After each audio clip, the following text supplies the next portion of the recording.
Hi everyone! Welcome back to my channel, and for today's video guys, andito po tayo sa Alfonso, Cavite, and 8 minutes to Tagaytay. Meron po tayo ditong property. Guys, I will assure you, isa po ito sa pinakamagandang property na ma-offer ko right now, no? This is actually may kuryente, may water na, and this one, ang landmark niya is, search nyo na sa Google Map, Barangay Esperanza Ibaba, Barangay Hall.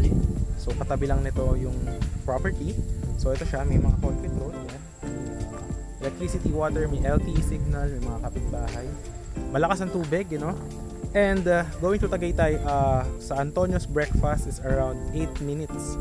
So ngayon is around 5:45 PM. Nagmotor tayo going to the property. Ayan. Cash rito car guys, napakalaki ng kalsada. Ayan.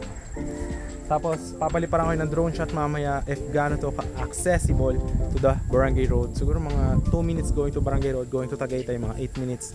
Tapos malapit siya sa Antonio's breakfast, no? So ito yung ating property, ayan. So siguro para mas makita niyo muna siya and appreciate nyo yung kanyang surroundings and yung tanawin. Napakaganda nito guys.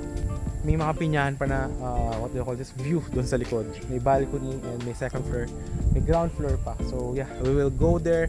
So for now, panoorin nyo muna yung drone shot para ma-appreciate nyo itong napakagandang property. Just for only 6,200,000 square meter ang kanyang lot area, 125 square meter yung kanyang floor area. 4 bedrooms. At guys, papaikutan natin ng drone shot to para makita nyo talaga siya. Free transfer of title na dun siya. So I will show it here on 3, 2, 1. Ito po yung kanyang drone shot.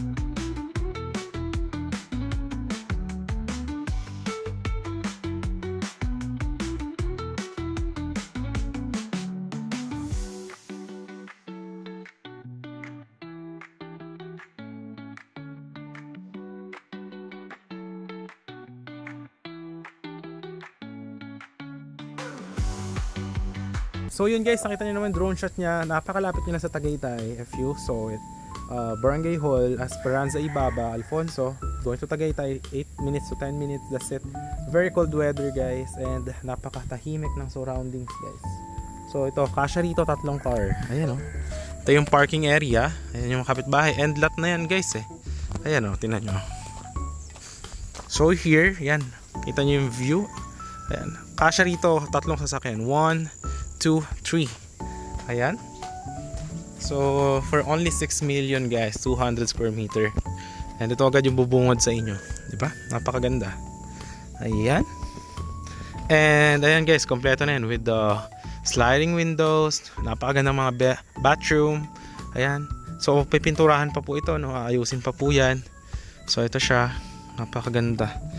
So siguro ang gawin natin muna, before tayo pumasok sa house is puntahan natin yung sa baba. Ayan. So para makita nyo yung kanyang what do you call this? Yung backyard mo dito sa baba, underground from the parking. Ayan. So this is it, no? And guys, napakaganda ng view. Tingnan nyo mga pinyahan, no? Diba? Ayan guys. Ayan, tingnan nyo. Ayan yung kanyang napakagandang mga open rooms. Ayan, tingnan nyo. Ito yung kanyang, pwede dito guys, lagyan nyo ng swimming pool. Ayan o, napakalamig guys, overlooking. So gabi, mag party kayo dito, swimming pool. Tingnan nyo naman yung view, mga pinyahan. Ayan o, napakatahimik at malamig guys. Tingnan nyo yung hagos, kumpas ng mga puno. Ayan guys, tingnan nyo, ito yung inyong kwarto dito. Tapos ito, napakalaki, as in good for rest house. May balcony. Tapos meron pa ron 3rd floor. Ayan o. Tapos meron pang balcony doon sa kabila. Ayan o. Hindi po ba napakaganda? Ayan o. So ang maganda dito guys, kayo nang bahala if what you want to do with this one. But for the turnover nito, ayan, nakapintura na po yan, may kuryente, water, may drainage system, Meron na tong mga yung sa drainage, yung kanyang Poso Negro, lahat. Pwede nga kayo actually magtanim-tanim dito. Ito yung mga pinyahan. Napakalamig guys dito sa area na to. I assure you, this property is around 520 meters above sea level. Tagaytay is around 560 meters above sea level. So yan guys, may balcony. Isipin nyo, for 6 million free transfer of title, pwede nyo nang gamitin bahay. 90% pag payment nyo, sign kayo deed of sale with the seller. Then yung 10% remaining will be paid kapag nabigyan nyo na sa inyo individual title nyo. But pag payment nyo, deed of sale, pwede nyo na actually ito tirahan, no? Ayan, so napakaganda guys. Tingnan nyo naman. Ayun, no? Tatapusin pa yan yung mga pintura, yung mga lightings, no? But you get the idea. If you are actually looking for a rest house, pag marami kang bisita dito sa weekend, pagod ka sa Manila, no? Pagod ka sa Manila, I highly advise this property guys. Napakaganda. Laki na to. Tingnan nyo. Meron dyan swimming pool or ihaw-ihaw kayo pag weekend. Yung 6 million guys, for this price of this one, I assure you wala kayong mahanap na ganitong kamura na property na just 5 to 8 minutes from Tagaytay, Breakfast at Antonio's. Ito yung kanyang CR sa baba. Ayan. Napakalaki guys. Ayan. Hindi po ba? Ayan. So, you got the idea, no?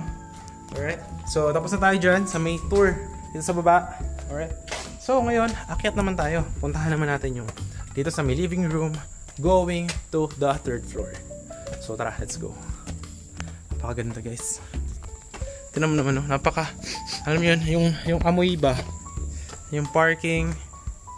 Yung amoy dito guys, amoy nature. Yung masasabi ko, napaka-relaxing.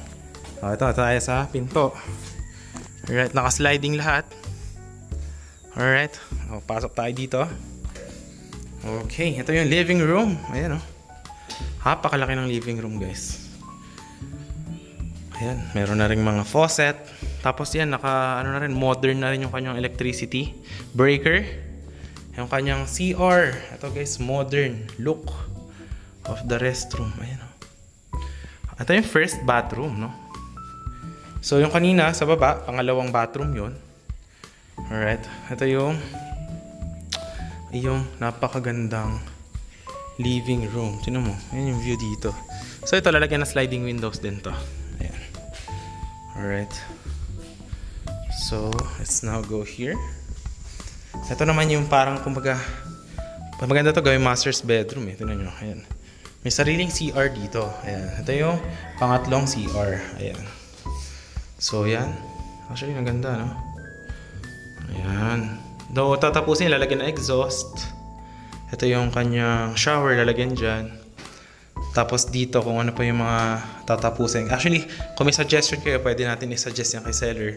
Para, habang ginagawa pa, magawa natin yung gusto nyo. Ito yung kwarto, no? From the CR. Ayan. Ito, yung kayong unang balcony. Ayan nyo naman. Ayan yung view mo. Ayan, mga pinyahan, di ba? So, what do you think guys? Is this worth 6 million? I think so. Ayan yun naman.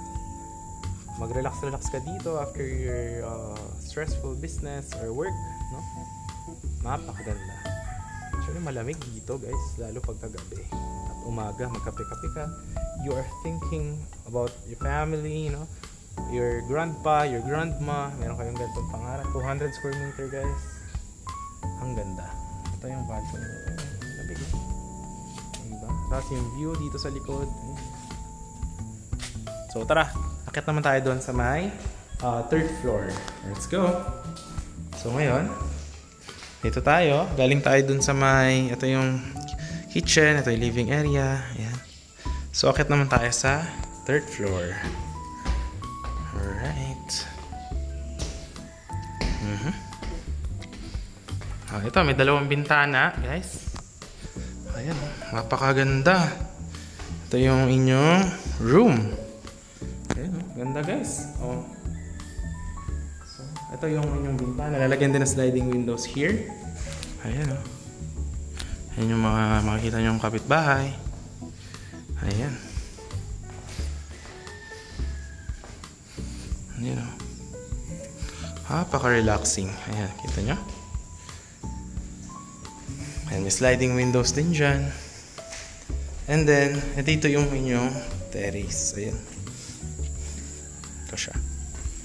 Ayan, napakaganda guys. Ito yung view. Nandito ka sa tuktok. Yun yung balcony kanina sa baba. Alright. Napakaganda guys. At Esperanza Alfonso Ibaba. Ayan. Ang lamig, no? Ganda. Tignan nyo guys, oh. Diba? Ito yung third floor mo. Ganda. I highly advise this one. Ayan, may mga kapitbahay dun. Dami rin kotse dyan, no? Parang compound ba. Ayan. May mga nakatira na rin. May kuryente na kasi dito tsaka tubig. Tsaka may mga nakatira na rin dyan sa iba na lots. Ayan. So, what do you think guys? Napakaganda. Kompleto na rin yan. Lalagyan na lang ng mga ilaw. But for the mga socket, kuryente, water, meron na yan dito. So, I think that sums up our property tour for this house. No? So, napakaganda guys. I really love the house. So, ang maganda dito guys, tatlo yung CR. No? And, kung nakita nyo, ang maganda dito, yung seller is kung ano yung mga gusto mo, pwede natin yung pag-usapan and work out if kaya, no? But yeah, this is the house for only 6 million. 200 square meter ang lot area. 125 yung floor area. Actually, marami kang pwedeng gawin dito if for rest house kasama family. And yeah, so ang system guys, 90% payment for the deed of sale. Then after that, pwede nyo nang tiran, ilipatan ng gamit.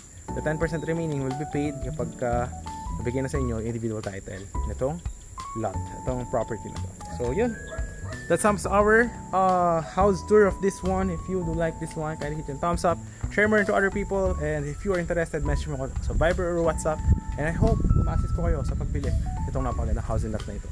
Once again guys, this is John Critch, and I hope to see you in the next vlogs. Bye bye.